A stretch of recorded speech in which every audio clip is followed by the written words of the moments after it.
Hi there! Thank you for checking out my channel. Thank you for clicking on this video. This video is part of my Sunday Motivation series. Bakit Sunday Motivation? Kasi I realized that usually pag Friday nights, excited tayo for the weekends. Pero pagdating ng Sunday night, medyo sad na tayo, down na tayo kasi magma-Monday na naman, work na naman, school na naman, stress na naman.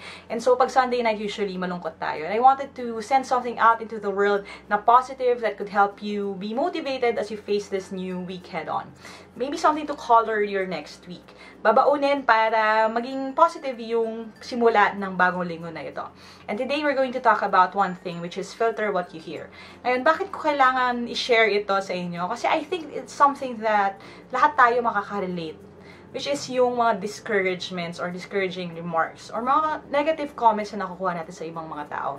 And I wanted to share this video sa inyo ngayon kasi I've had a lot of experiences dito, but one experience really stood out. And I want to share that to you and tell you what I learned from it. Kasi baka makatulong din sa inyo. Now, bakit may negative comments sa life ko? Usually, they come from the internet. I've been doing this for almost 3 years now. So, I've been making videos, posting them online to try to help people out, to try to motivate people, to try to give them a better outlook sa life. And hindi maiiwasan na may mga negative comments usually. Now, I have to tell you this story kasi I think na may mapupulot tayong lesson from this. Now, in my experience, usually when people encounter my videos, usually positive ang response. Really, if you look at yung percentage ng mga likes versus dislikes in Facebook and in YouTube, you can see kasi yung ratio. And ang mga likes versus dislikes, usually naglalaro yan sa mga 98%. So there's just that 1% ng people who have the motivation to hit thumbs down sa videos ko. Pero most people hit thumbs up. But the thing is that 1% nagnanag siya minsan, or hindi minsan, nagnanag siya lagi sa life ko. Lagi ako napapaisip, bakit nila din-dislike? Bakit ayaw nila? Ano yung ayaw nila? And that whole process sometimes brings me down. To the point na sometimes I can't sleep at night kasi iniisip ko, ano ba yung, paano ko pa pwedeng ma-improve yung mga ginagawa ko? Ano pa yung kailangan kong gawin? Ano pa yung kailangan kong baguhin? And another thing that gets me down are yung mga comments. I get some comments na about my weight, about how I look, about how I don't fix up yung mga bagay sa likod ko, about my voice, and how long I talk. And one of those comments really hit me hard. A few weeks ago, sa height ng preparation for the civil service exam, very high stress yun, super high stress situation yun for me. Bakit high stress? Kasi usually yung time na naghahabol ako to answer all the questions that people send in. Naghahabol ako to make as many videos as I could. And nasa-stress din ako kasi there's this burden of wanting all of my students to pass. So, nasa-stress ako pag ganong moments. And during that time, dun siya nag-send ng message. And the message was really, it started out on a negative note agad. Because this person, basically, without acknowledging any of the effort that I put in, started to bash my videos and started to say rude things about me, about how marami daw ako masyadong satsat, puro ako daldal, ganyan, and even went so far as to say negative things about me and my choices regarding my religion. Sabi niya, bakit sinasama ko pa yung prayers sa mga encouragement ko, bakit hindi na lang dumiretso na lang sa mass, ganyan. But the thing is, with me kasi, my belief system, what I believe in, is very integrated sa pagkatao ko, and I can't help but speak about it. And most people actually react positively regarding that, whether we have the same religion or not. In fact, in this page, multiple races, multiple religions, multiple provinces in the Philippines, and all over the world, dun nanggaling ang mga tao. So, that one person who reacted negatively, I know part siya ng minority, hindi naman lahat ganon. And in fact, in the same day that he sent me that message, there were at least 12 other people who sent me messages just to thank me for my efforts and to say na nakakatulong sa kanila yung mga videos that I post. There was even one person on the same day who posted a comment saying na memorize niya na daw yung spill ko sa first part ng videos kasi sa dami ng beses na pinanood niya yun, and masaya siya when he was telling me about it. Natatawa daw siya sa sarili niya kasi memorize niya na pati yun dahil sa sobrang daming beses niya pinanood yung mga videos. So, this person, na isang tao lang din, versus all of these people who had positive comments about me and the work that I do, what happened was, this one person who said negative things brought everyone down, brought me down, and negated all of the good things that other people said about me on that day. And on the following days, I let that one person, with all of his negative comments, basically destroy me for the next 3 days dahil hindi ako makamove on dun sa mga sinabi niya. Kasi I started apologizing and saying that I was trying my best, I was doing my best, pero he really wouldn't let it go. And the reason why I wanted to share this with you, kasi possible din na nangyayari yan sa life natin. Sometimes, hindi lang ito ang unang beses, I'm surrounded by people who love me and appreciate what I do. But one snide remark, one comment from one person, sometimes this person, I don't even know them, they don't care about me, and some of the people like this, actually, blatantly, don't like me, so obviously, ayaw nila sa akin. Pero, when they say one thing, parang mas mabigat yung sinabi nilang negative kaysa sa lahat ng mga positive na encouraging na sinabi sa akin ng ibang tao.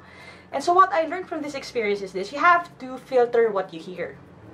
Now, I'm not saying that you should surround yourself with people na puro positive lang sasabihin about you. It's really important to have mentors who will tell you the truth, especially if you're doing bad. But don't listen to everyone who says negative things about you.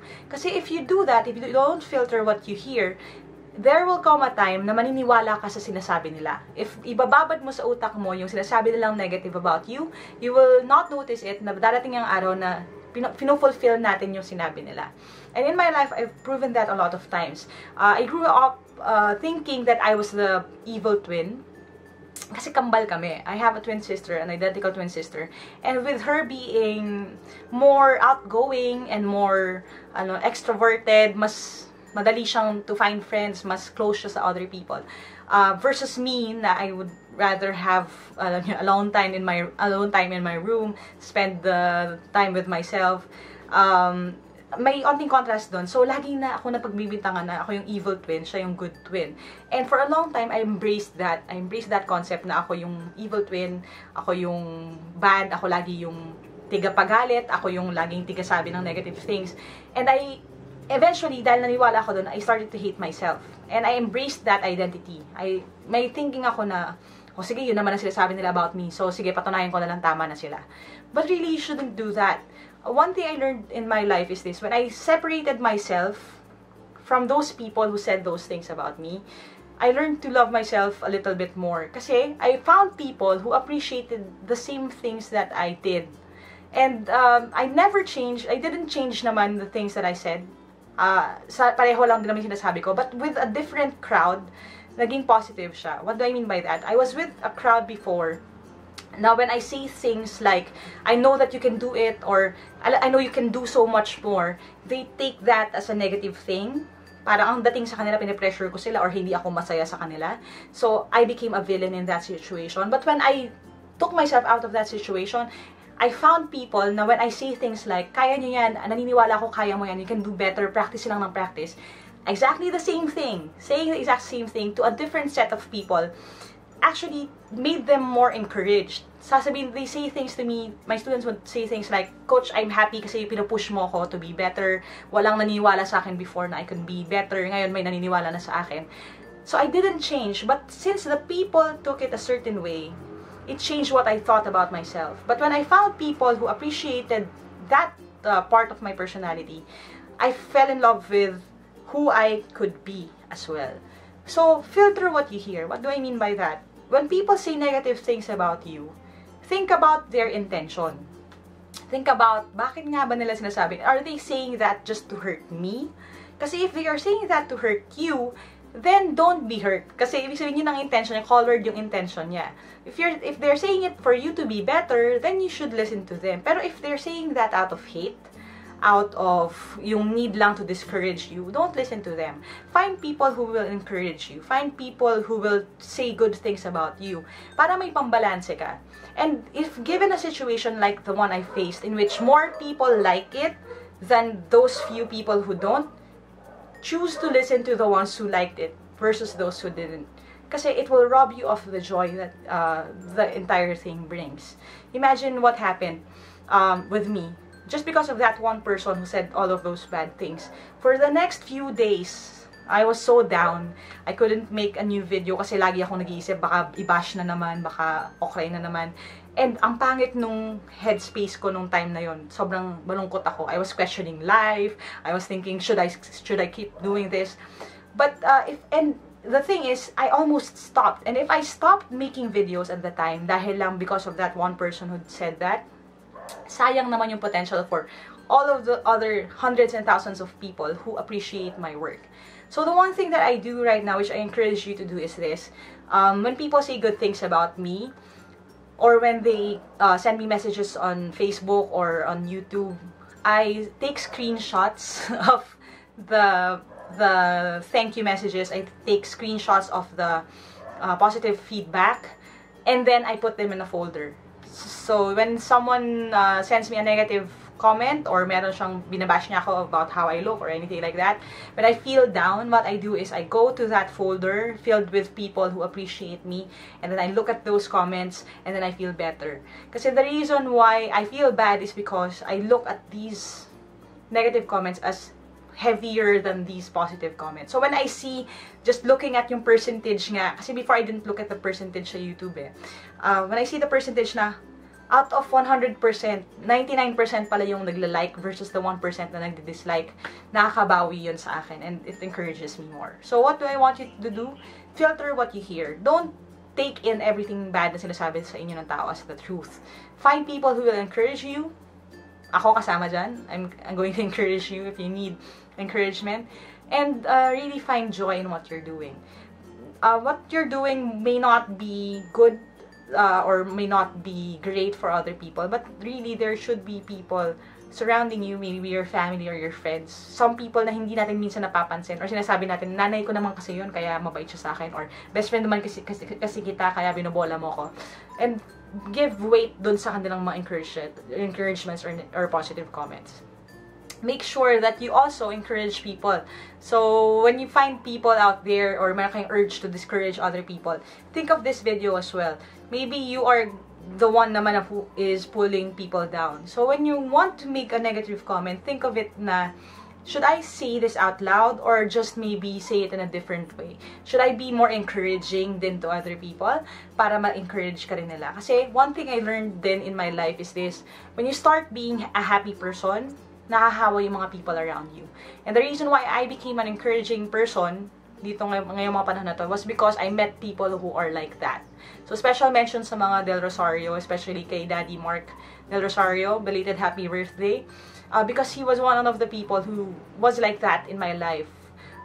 When I went to Messiah College, which was my college where I graduated from, and where I taught for a bit, I was surprised to find people who are just there to put you up, to push you, and to encourage you, and to say good things about you. That was the best 4 years then of my life when it comes to the ratio of people who pat you on the back and ask you if you're doing okay. So if you are considering going into college then, if you know someone is is looking for a college right now, there's going to be a link below sa Messiah College.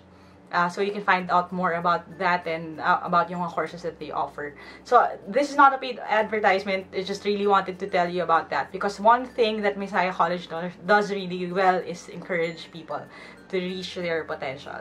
So that's it. And again, filter what you hear. Don't take in everything bad na sinasabi sa inyo ng tao as truth. Find people who will encourage you, and better yet, be an encouragement to other people.